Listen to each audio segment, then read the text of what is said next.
자, 여러분 그 출애굽기 24장까지 저와 함께 봤던 내용 기억나나요, 여러분? 어, 그 타이밍에 그 한숨을 네. 기억나요, 여러분? 네, 19장부터 24장까지가 무슨 내용이었죠? 19장부터 24장까지 기억나요, 여러분? 네, 하나님께서 시내산으로 누구를 초청하죠? 네, 이스라엘 모든 백성을 초청합니다. 그래서 이스라엘 백성이 가장 밑에 있고 산 중턱까지는 모세와 장로들 70인의 장로들이 올라왔고, 그리고 가장 꼭대기 하나님을 만나러는 모세만 갔죠. 네, 이 사건에서 하나님께서는 십계명을 주신 다음에 그 십계명과 더불어서 지금 25장부터 등장하는, 드디어 이제 등장합니다, 성막. 네, 성막이 등장을 하는데요. 성막에 관한 내용이 지금 25장부터 출애굽기 40장까지 기록이 돼요. 출애굽기가 40장까지 있거든요. 근데 이 40장 중에서 무려 16장, 네, 중간에 이제 좀 다른 내용이 있긴 하지만, 네, 16장 정도의 분량을 성막에 대한 설명으로 하나님께서는 투자하고 있다는 거죠. 그러면 여러분, 이것은 무엇을 나타내는 걸까요? 성막은 네, 중요하다는 겁니다. 네, 성막은 중요한 거기 때문에 이게 조금 지루할 수 있어요. 왜냐하면 우리 문화랑 너무 다르고, 그 다음에 성전에 막 이렇게 만들어놓은 걸 내가 왜 알아야 되지? 성전에 기구들이 이렇게 있는 것을 내가 왜 이렇게 알아야 되지라는 생각이 있겠지만, 그 안에 담겨져 있는, 오늘 말씀의 제목처럼 성막 안에 담겨져 있는 하나님의 마음을 조금 집중적으로 해가지고 저랑 살펴보도록 할게요. 그래서 오늘 설교는 성막 안에는 이런 기구가 있는데 이런 기구는 이렇게 만들었어, 이런 걸 중점적으로 보지 않을 거예요. 이 기구 안에 담겨져 있는 그런 의미는 무엇인지, 여기서 우리는 무엇을 기억해야 되는지에 대해서 저랑 살펴볼 거니까요. 한번 같이 보도록 하겠습니다. 가장 먼저 여러분 주보랑 성경책을 같이 봐주세요. 네, 주보의 첫 번째 질문이 뭐였죠? 성막은 어떤 장소인가요? 네, 그래서 우리 25장 8절 말씀 같이 읽어보도록 하겠습니다. 같이 읽을게요. 시작.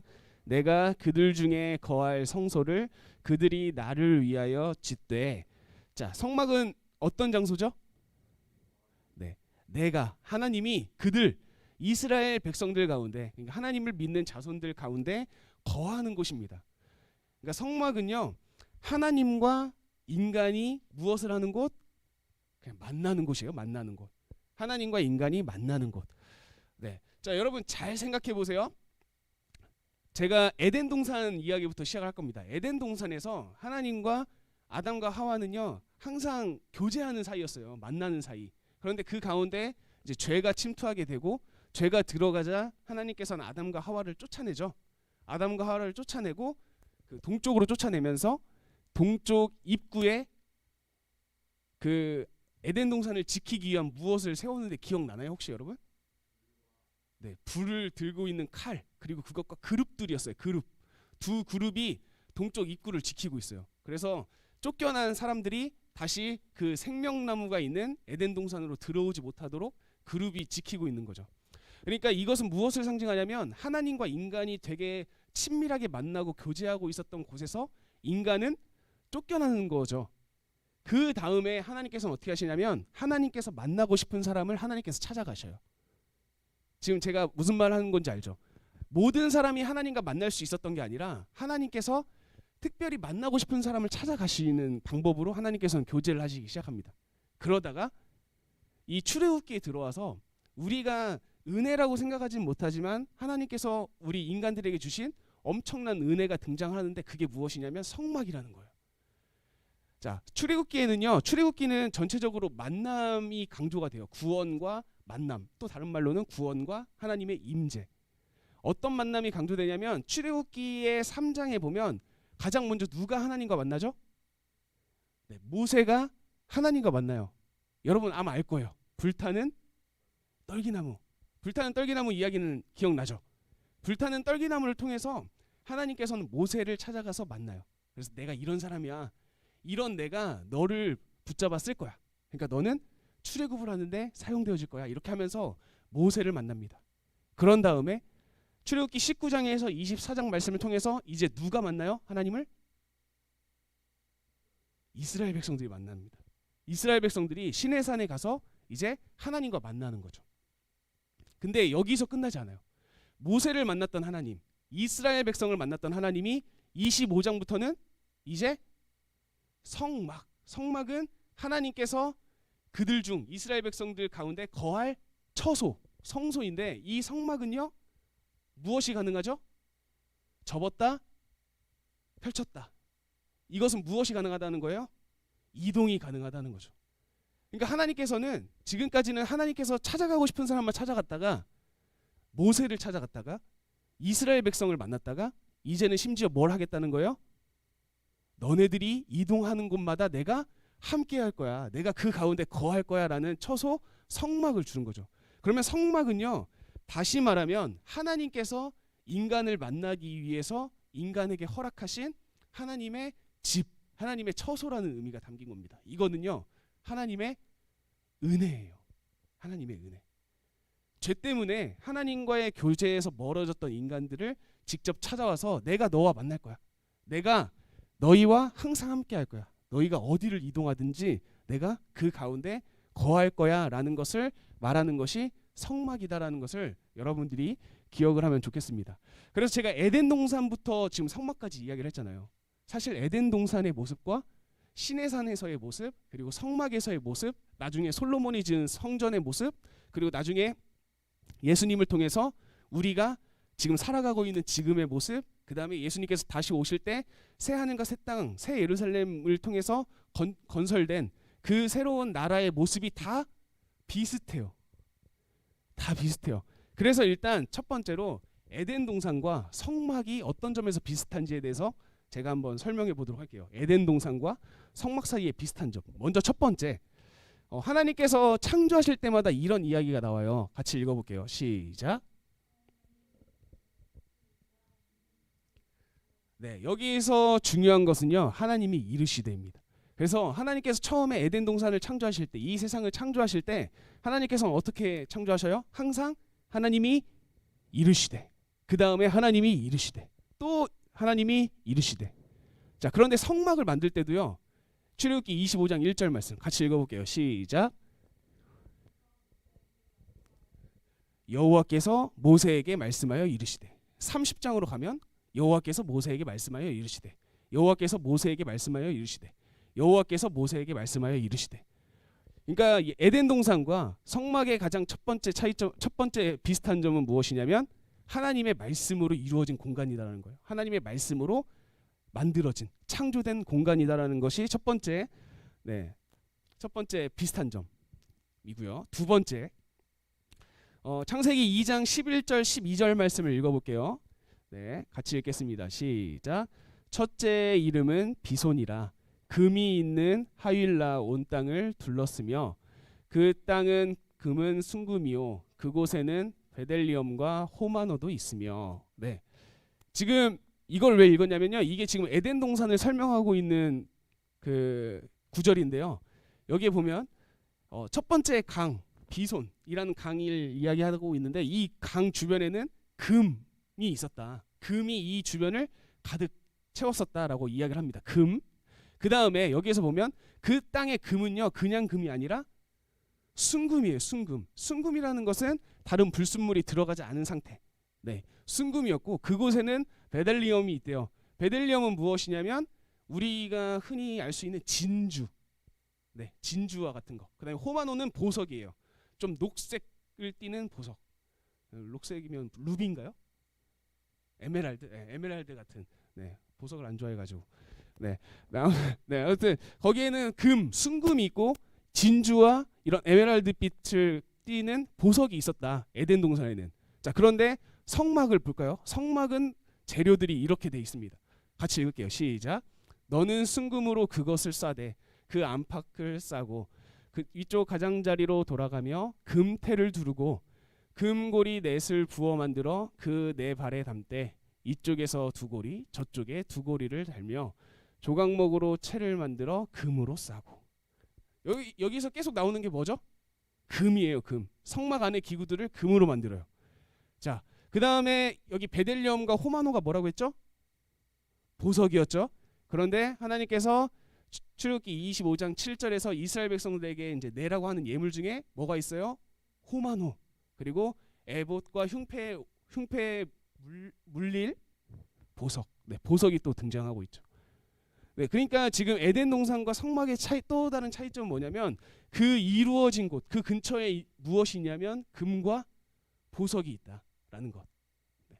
그래서 하나님께서는 일부러 성막을요 처음에 에덴 동산과 되게 비슷한 모양으로 만들려고 노력을 하고 있다라는 걸 여러분들 우리는 기억을 해야 됩니다. 자, 그 다음 차이점을 또 볼까요? 네, 창세기 3장 24절 말씀입니다. 또 읽어볼게요. 시작. 이같이 하나님이 그 사람을 쫓아내시고 에덴 동산 동쪽에 그룹들과 두루 도는 불칼을 두어 생명나무의 길을 지키게 하시니라. 아까 이야기했던 뭐가 등장하죠? 그룹이 등장합니다. 그룹. 그래서 그룹은 여러분들 천사 날개를 달고 있는 그냥 천사 날개, 우리가 흔히 생각하는 천사 날개라고 생각하시면 돼요. 그룹. 그래서 그 그룹이 생명나무 쪽으로 올 수 있는 에덴 동산의 입구를 지키고 있었다라고 이야기를 하죠. 그 다음에 이 성막에 만드는 언약궤에 보면 같이 읽을게요. 시작. 금으로 그룹 둘을 속죄소 두 끝에 쳐서 만들되라고 되어 있죠.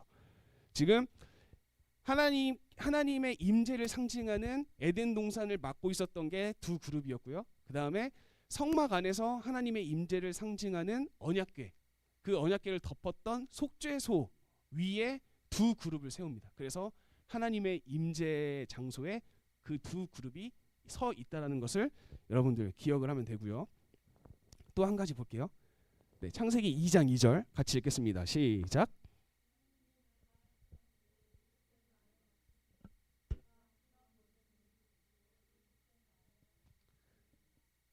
다 하나님께서 창조를 다 마무리하신 다음에 무엇을 하셨죠? 안식을 하십니다.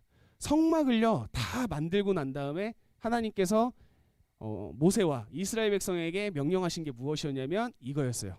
읽겠습니다. 시작. 엿새 동안은 일할 것이나 일곱째 날은 큰 안식일이니 여호와께 거룩한 것이라. 안식일에 일하는 자는 누구든지 반드시 죽일지니라.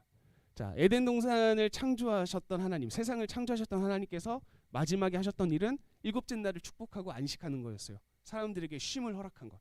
그런데 이 성막을 다 짓고 난 다음에 마지막에 하나님께서 다시 한번 명령하신 것도 무엇이었냐면 안식일을 거룩히 지키라는 것. 네, 엿새 동안 힘써 일하고 마지막 날에는 쉬라는 것. 네, 크게 이렇게 네 가지를 살펴봤어요. 네, 첫 번째 하나님의 말씀으로 창조한 공간이다, 둘 다. 그 다음에 그 공간은 금과 보석으로 이루어져 있다. 그 다음에 세 번째 두 그룹이 지키고 있다. 그 다음에 마지막 네 번째 안식일에 대해서 하나님께서는 강조하신다, 명령하신다 라는 이 네 가지를 통해서 보면 알 수 있듯이 이 에덴 동산과 성막은요 비슷한 공간. 어떤 공간? 하나님께서 우리를 만나시기 위한 공간이라는 것을 우리는 기억을 하면 좋겠습니다. 자, 세 번째로 가보도록 하겠습니다. 성막에 대한 설명. 네, 성막에 대한 설명은 어떤 순서로 이루어지고 있나요? 라는 것을 보려고 하는데요. 먼저 우리 성막의 구조를 한번 볼게요. 여러분 좀 보이나요, 이거? 네, 지금 여기가 지금 입구예요. 네, 여기가 입구. 지금 동쪽이라고 써 있는 거 보이죠? 여기가 동쪽입니다. 아까 그 에덴 동산에서 네, 동쪽으로 쫓겨났거든요. 동쪽으로 쫓겨났으니까 다시 하나님을 만나기 위해서는 동쪽에 있는 입구를 통해서 와야 된다. 네, 그래서 동쪽에 입구가 있고요. 들어가면 번제단이 있고 여기 물두멍이 있고 그 다음에 여기 성막, 그 성소와 그 안에 지성소라는 공간이 있습니다. 그래서 이 안에 공간을 한번 뚫어봤어요. 뚫어줘야 됩니다. 네, 뚫어졌어. 네, 여기 뚫어보면요. 자, 다시 이쪽이 지금 이제 성소와 지성소 공간입니다. 여러분 잘 안 보이죠? 그래서 지금 여기 안쪽이 지성소인데 여기 안에 언약궤가 들어가 있는 거예요. 지성소 안에 언약궤. 그 다음에 성소 안에 바로 앞에 있는 게 분향단이고요. 그리고 여기가 진설병 등잔대입니다. 등잔대. 네, 그래서 이 구조를 여러분들 기억한 다음에 설명을 한번 볼게요. 여기 보면요. 지금 25장부터 성막에 대한 설명이 있는데 10절부터 가장 먼저 나오는 게 뭐죠? 증거궤, 언약궤에 대한 설명입니다. 언약궤가 어디 있다고 했었죠? 지성소 안에 언약궤가 있었죠. 그러니까 지금 지성소, 하나님과 만나는 가장 핵심, 중심 부분을 설명을 하죠. 언약궤. 그 다음에 진설병이 나오고요. 그 다음에 등잔대가 나옵니다. 진설병과 등잔대. 그런데 지금 뭐가 빠지죠? 분향단이 빠져요. 분향단. 분향단은 지금 25장, 26장, 27장에서도 나오지 않아요. 그 이유는 좀 이따 설명할게요. 분향단이 나오지 않고 진설병 설명하고요. 등대 설명하고요. 그 다음에 이것을 덮고 있는 성막을 설명하고요. 그 다음에 성막 바깥으로 나오죠. 뭘 설명해요? 번제단을 설명하고요. 그 번제단이 놓여져 있는 뜰을 설명합니다. 그런데 또 뭐가 빠지죠? 물두멍이 빠져요. 지금 이 성막의 설명은요. 하나님께서 임재하시는 가장 한가운데 핵심 언약궤부터 시작해서 점점 바깥으로 나오면서 설명이 이루어져 있는데 그 가운데 분향단과 물두멍에 대한 설명이 빠져 있죠. 이것은 왜 빠져 있냐면요. 분향단과 그 물두멍은요. 제사장의 생명을 보호하기 위한 장치예요. 네, 분향단과 물두멍은 제사장의 생명을 보호하기 위한 장치이기 때문에 나중에 뒤에 가서 제사장이 입을 옷, 제사장이 어떻게 행동해야 될지 이런 것들을 설명하면서 같이 분향단과 물두멍을 설명하고 있습니다. 그래서 성막은 언약궤를 중심으로 해서 가장 핵심 부분부터 바깥쪽으로 나오면서 설명하고 있지만 제사장과 관련된 기구, 이 두 가지 기구는 나중에 제사장을 설명하면서 같이 설명한다라는 것을 여러분들이 기억을 하면 좋을 것 같아요.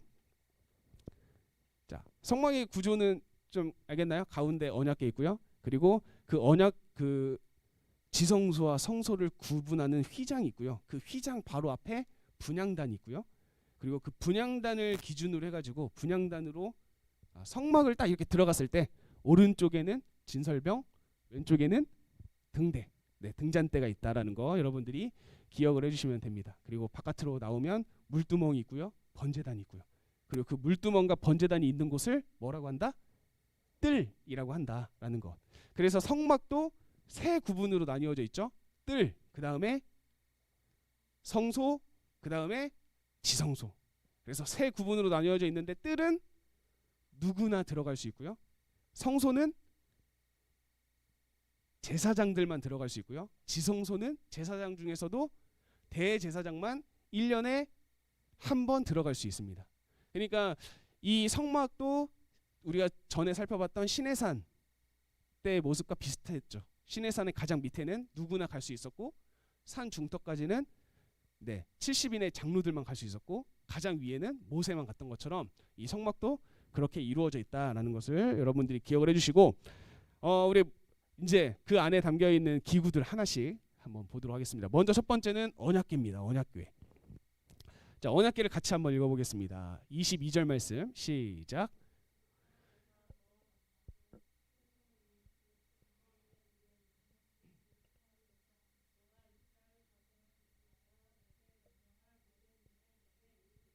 네. 자, 언약궤의 가장 중요한 역할은 제일 위에 나와 있어요. 뭐였죠? 네, 하나님이 임재하는 곳, 우리와 만나는 곳이에요. 하나님께서 임재하는 곳이 바로 언약궤입니다. 그러니까 하나님을 만나는 곳은요, 성막 안에서도 어디라는 거죠? 언약궤가 있는 지성소라는 것을 여러분들이 기억을 하면 돼요. 하나님을 만나기 위해서는 지성소 안으로 들어가야 돼라는 것. 이것을 기억하시면 되고 이 지성소는 하나님과 사람이 만나는 곳. 그 다음에 두 번째는 뭐예요?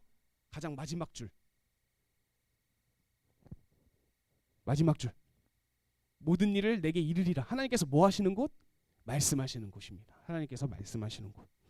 그러니까 하나님께서 임재하시는 곳, 하나님을 만나는 곳, 하나님의 말씀을 듣는 곳. 그곳이 바로 지성소, 언약궤라는 것을 여러분들이 기억을 하면 되고요. 그 언약궤를 그림으로 한번 볼게요. 자, 지금 이게 언약궤의 모습이에요. 그냥 대충 이렇게 생겼다라고 생각하시면 됩니다. 그러면 여기가 상자죠. 이걸 궤라고 합니다. 궤. 그래서 이 궤를 덮는 뚜껑, 이 뚜껑을 속죄소라고 하고요. 이 속죄소 뚜껑 위에 날개 보이시죠? 두 그룹이 있다라는 것을 보시면 돼요. 그런데 여기서 여러분들이 한 가지 좀 상식적으로 아는 것은 옛날에 그 고대 시대에 왕들이 앉는 왕좌 있잖아요. 왕좌를 보면요. 한번 의자를 가지고 자, 이렇게 의자를 옆에서 보면 왕들이 이렇게 앉잖아요. 그럼 옆에 문양이 날개로 되어 있을 경우가 좀 있었어요. 옆에 문양이 날개로 되어 있고 여기에 왕들이 다리를 편하게 올려놓을 수 있는 다리를 올릴 수 있는 상, 그거를 발등상이라고 하거든요. 그러면 이 언약궤를 잘 보면요, 지금 상자가 무엇의 역할을 하죠? 발등상 역할을 합니다. 그러니까 하나님께서 임재하실 때 저기에 발을 얹어 놓으실 거야.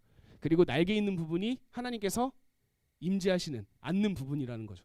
그러니까 이 언약궤는 하나님께서 임재하는 것을 상징적으로 나타내고 있는 그런 또 하나의 작품, 그러니까 왕좌 같은 느낌이라고 생각하셔도 좋을 것 같아요. 하나님께서 여기에 앉는구나.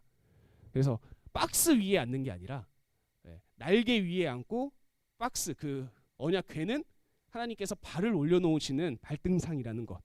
그래서 여러분 가끔 성경 말씀을 보면 발등상이라는 단어가 생각보다 많이 나와요.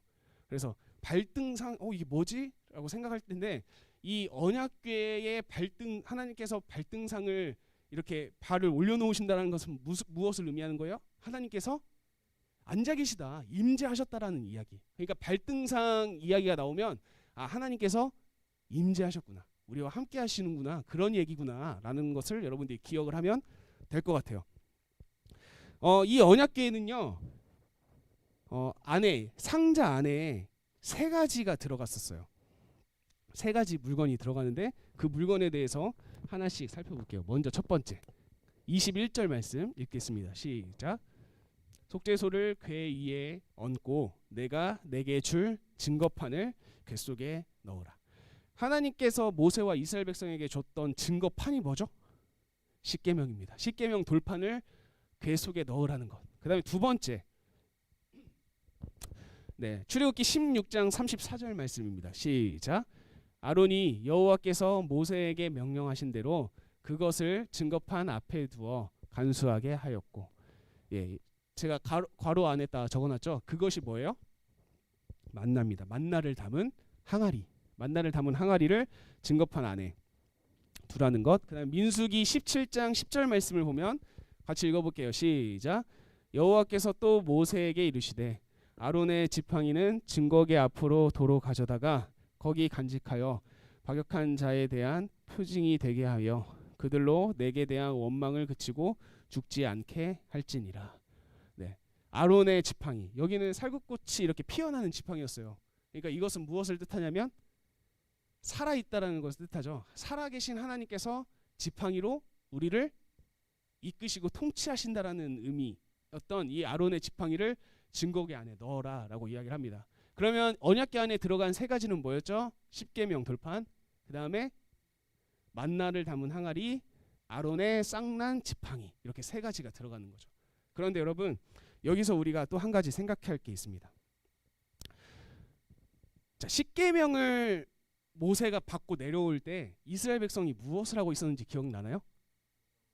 우상을 만들어서 우상 숭배를 하고 있어요. 나중에 30장 이후에 가면 나올 겁니다. 십계명을 가지고 내려오는데 그 사이에 이스라엘 백성들이 우상 숭배를 해요.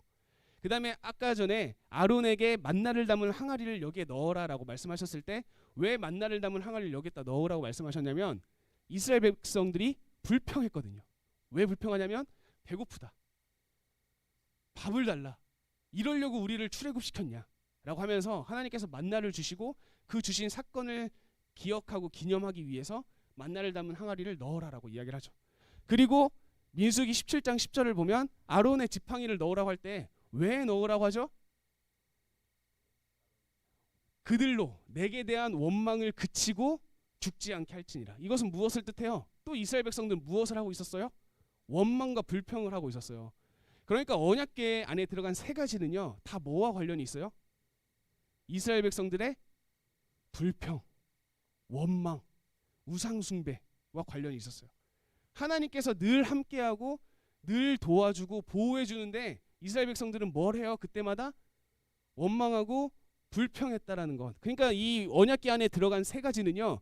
이스라엘은 항상 원망하고 불평하고 하나님을 비난하고 하나님을 싫다고 하고 하나님 왜 이럴 거면 나를 구원했냐고 이럴 거면 나를 왜 출애굽시켰냐고 하지만 그런 상황 가운데서도 하나님께서 무엇을 하신다? 함께 하신다라는 의미가 담겨 있습니다. 그러니까 이 언약궤가 의미하는 것은 우리는 하나님께서 보호해 주시고 채워 주시고 공급해 주시는데도 우리는 입술로 그렇게 함께 하시는 하나님을 원망하고 비난한다. 그렇지만 그런 가운데서도 우리에게 하나님께서 무엇을 하신다? 임재하신다라는 의미가 언약궤 속에 담겨 있습니다. 그래서 그 이야기를 여러분들이 기억을 해주시면 좋을 것 같고요. 그 다음에는 진설병으로 갈 겁니다. 진설병으로 가는데요. 제가 진설병 사진을 넣은 줄 알았는데 사진이 안 넣어 있네요. 진설병은 그냥 여러분 흔히 생각했을 때 이런 그 받침대가 하나 있다고 생각하고요. 그 위에 떡이 올려져 있었어요. 우리로 하면 떡인데 이스라엘 백성들은 떡이라고 안 하죠. 빵이죠, 빵. 그래서 그 빵 12조각을 6개씩 이렇게 올려놓습니다. 빵 12개는 무엇을 상징할까요? 네, 이스라엘의 12개의 지파를 상징합니다. 이것은 이스라엘의 12개의 지파, 그러니까 이스라엘 전체를 의미해요. 이스라엘 전체를 의미한다는 것은 무엇을 의미하냐면 우리 모두를 의미합니다. 하나님의 언약 관계, 하나님과의 언약을 체결한 모든 백성을 의미하기 때문에. 자, 진설병은 무엇을 의미하냐면 하나님과 언약을 체결한 모든 백성들을 대상으로, 자, 진설병, 하나님과 지성소는 뭐 하는 곳이었죠? 만나는 곳. 하나님과 만나기 위해 들어오는 사람들과 진설병, 하나님께서 무엇을 하기 원하신다라는 의미일까요? 빵을 나누고 싶어 라는 하나님의 의미가 담겨 있다는 것을 기억하시면 됩니다. 그래서 여러분들 시내산에서 그 이스라엘 백성들과 70인의 장로들과 모세가 하나님을 만나러 갔을 때 70인의 장로들과 모세가 하나님과 식사했던 장면 기억나나요? 네, 거기서도 하나님은 식사를 했죠. 만찬을 나눴어요. 그런데 왜? 그래서 원래 하나님을 만나면 죽어야 되는데 하나님께서는 죽이지 않았다라는 것을 우리가 3주 전인가요? 네, 3주 전에 살펴봤을 거예요. 네, 4주 전인 것 같아요. 종료주일 전이니까 4주 엄청 오래됐네요. 네, 기억 안 날만 하네요. 네, 그래서 그 진설병이 의미하는 것은 무엇이냐면 하나님, 나와 언약을 체결한 모든 백성들과 이 식탁을 함께 나누고 싶다라는 의미가 이 진설병에 담겨 있다라는 거 생각하시면 됩니다. 그러면 하나님과 나누는 식탁 교제는 무엇을 의미한다고 했었죠, 여러분?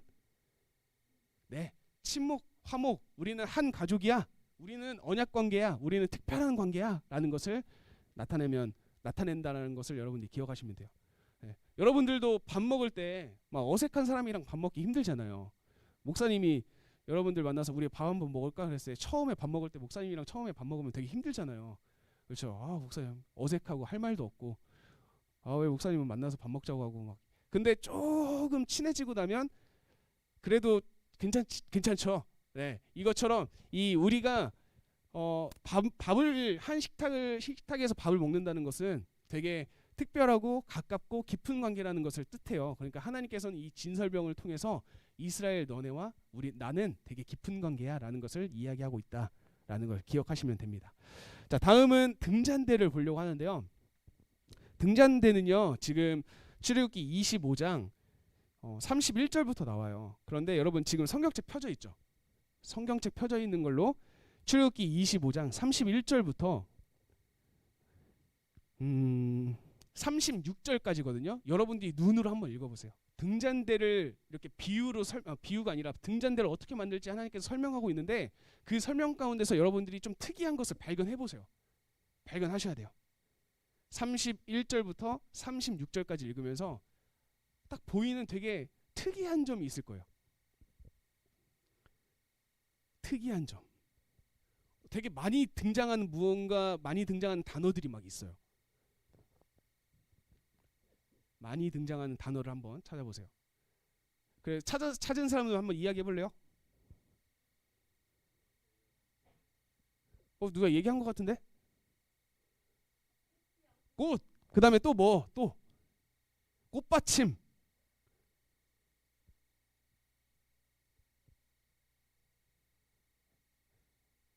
그래도 찾았어요, 여러분. 꽃받침. 그 다음에 또 줄기 많이 나오죠. 그 다음에 가지. 자, 여러분 다른 데는 등장하지 않은 무엇과 관련되어 있는 단어들이 많이 등장하죠? 네, 꽃, 식물. 그러면 여러분 꽃받침, 줄기, 가지 이거를 다 종합을 해보면 뭐가 떠오르죠? 결국에는 식물, 뭐 나무 이런 것들이 떠오르죠. 그러니까 등잔대는요 나무를 상징해요. 나무를 상징하고요. 그 나무를 상징하는 것 위에 불을 밝힐 수 있는 등잔대를 올려놓는 겁니다. 그래서 등잔대는 나무를 상징하는데 그 나무는요 항상 뭐가 밝히고 있어요? 불이 밝히고 있다라는 것.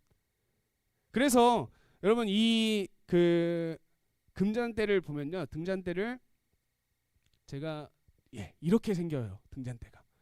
네, 조금 어둡네요. 보여요? 네, 보이죠? 지금 여기 가운데 중심이 되는 이 줄기로부터 세 가지 이렇게 나오고 있죠. 그래서 마치 하나의 그 나무와 같이 이렇게 만들고 있고요. 그 위에 불을 밝힐 수 있는 이것을 올리는 겁니다.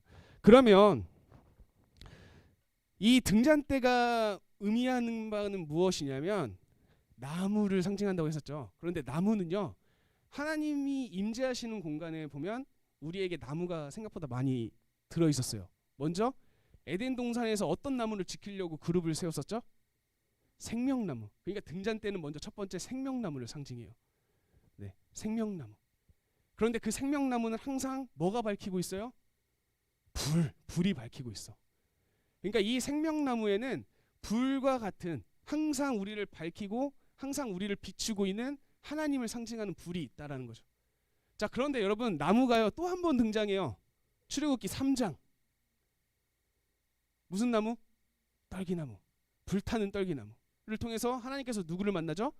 모세를 만나는 거죠. 그러니까 이 등잔대는요 생명나무, 우리에게 생명을 주시는 하나님, 그리고 우리와 늘 동행하고 우리와 늘 우리 곁에 임재하시는 하나님을 상징함과 동시에 항상 비추고 있는 빛, 하나님을 상징합니다. 그런데 이 빛에는요 하나님께서 항상 우리와 함께 하시고 우리의 길을 비추시는구나 라는 의미도 있지만 또 다른 무서운 의미가 하나가 있죠. 다 모조리 태울 수 있다라는 의미가 담겨져 있어요. 하나님께서 함께 하시지만 그 하나님을 우리가 인지하지 못하고 그 하나님과 동행하지 못하고 그 하나님을 거역할 경우에는 그 불이 오히려 이 나무를 집어삼킬 수 있다. 모조리 태워버릴 수 있다라는 그런 하나님의 강함, 하나님의 두려운 하나님의 모습도 나타내고 있다는 것을 우리는 기억을 할 필요가 있습니다. 자, 이렇게 해서 지금 진설병과 등잔대까지 살펴봤고요. 그 다음에 출애굽기 26장에는 성막에 대한 설명이 있고요. 그 성막을 덮고 있는 거, 성막은 그냥 넘어가려고 해요. 성막을 넘어가고 번제단과 뜰로 가면요, 기구를 만드는 재료가 달라져요. 성막과 지성소는요 모든 재료가 다 뭘로 이루어져 있었죠? 금이었어요. 그런데 그 성막에서 바깥에 뜰로 나오니까 번제단은요 금이 아니라 놋으로 만들기 시작하죠. 놋으로 만들기 시작하고요. 그 다음에 그 뜰에 있는 모든 기구들은요 놋과 은을 섞어서 만들기 시작합니다. 그래서 이것은 뜰과 성소를 구분하는 거기도 해요. 그만큼 하나님께서 임재하시는 곳은 정말 거룩한 곳이고 특별한 곳이구나라는 것을 알려주고자 하는 것을 여러분이 기억을 해주시면 좋겠습니다. 자, 그래서 이제 마지막으로 주보에 나오는 7번, 이 모든 기구들은 어떤 재료를 통해서 말을 이렇게 써놨지? 이 기구들을 만드는 모든 재료는 다 어디서 얻었을까요? 라고 해야 되는데 이거를 출애굽기 25장 2절 말씀 같이 한번 읽어보겠습니다. 마지막이에요. 같이 읽습니다. 시작. 기쁜 마음으로 내는 자가 내게 바치는 모든 것을 너희는 받을지니라. 자, 성막을 짓는 모든 것은 누가 냈죠? 이스라엘 백성들이 어떤 마음으로? 자원하는 기쁜 마음으로 냈다라는 것을 기억해 주세요. 그러면 이스라엘 백성들이 이게 다 어디서 났을까? 네, 여러분 기억나요? 출애굽할 때 모든 그 이집트 사람들에게 무엇인가를 받고 출발을 했었죠. 그런데 그 출애굽할 때 이스라엘 백성들이 받았던 것은 제가 이게 무엇으로 받은 거라고 했는지 기억나세요? 혹시?